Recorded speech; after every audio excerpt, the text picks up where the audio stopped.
Hello friends, my name is Praveen Anchal. Today we will discuss about political science class 9th chapter number 2, that is what is democracy and why democracy. So in this chapter basically we will discuss what is the definition of democracy and what is the requirement and need of democracy in the country like India. Why we need democracy basically. So these things we will discuss in this entire chapter. So this chapter we have divided into 4 parts. In first part, we will discuss about the basic definitions of democracy. In the second part, we will discuss about features of democracy. In third part, we will discuss about merits and demerits or positives and negatives of democracy. And in the fourth part, we will discuss about broader meaning of democracy. So friends, let's start it. So friends, if you remember in previous classes, we have seen that democracy word derived from the Greek word which means demos and kratos. So demos means people and kratos means power or the rule. So basically we can say that democracy is people's power or people's rule. Apart from that, one very famous definition that we all know that has been given by the US former great president whose name was Abraham Lincoln, and according to him democracy is government of the people, by the people and for the people, that we all know about it. But nowadays my dear friends, we have different version of this definition that says that democracy is of the people. Of the people means you are keeping them silent, people are silent.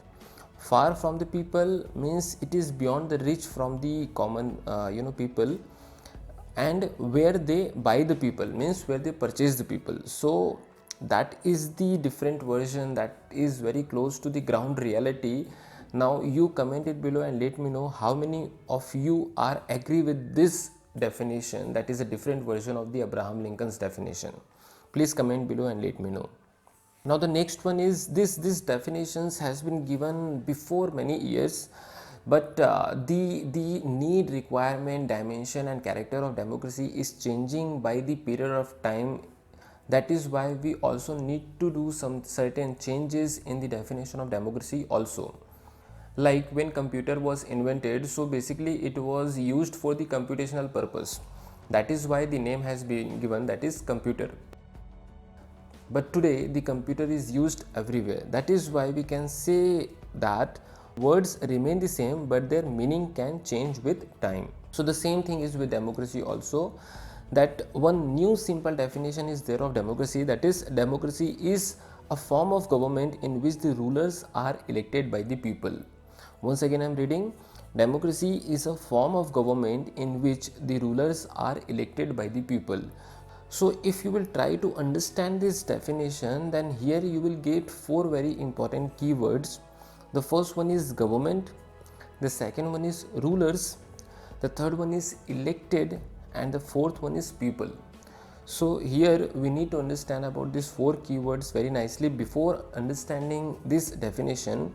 So here democracy is a form of government. So which type of government it is? Whether it is direct government or the representative form of government. Like in India we follow representative form of government, means we choose our representative and they take the decision and they make the law on behalf of us, the people. Now you read further, in which the rulers, so who are the rulers? Are the rulers coming from only rich family or anybody can become ruler? Now if you will read further, are elected, so how the election are taking place?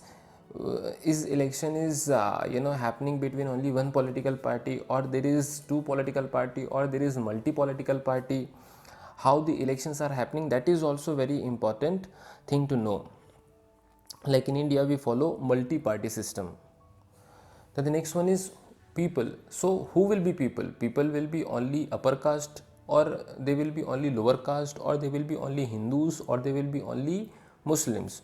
So in case of India, every people are included in our democratic setup, and especially people are getting one very powerful right, that is called as right to vote. So in India all the adult people, means who are 18 or above, are getting right to vote regardless of their gender, caste, creed, religion, community, region, language, whatever is the parameter. So regardless of their all this parameter, everyone is getting equal political equality. So friends, that's it in this video, where we have understood some basic definitions of democracy. In the next video we will discuss about some features of democracy. Till then, bye bye, take care of yourself, thank you.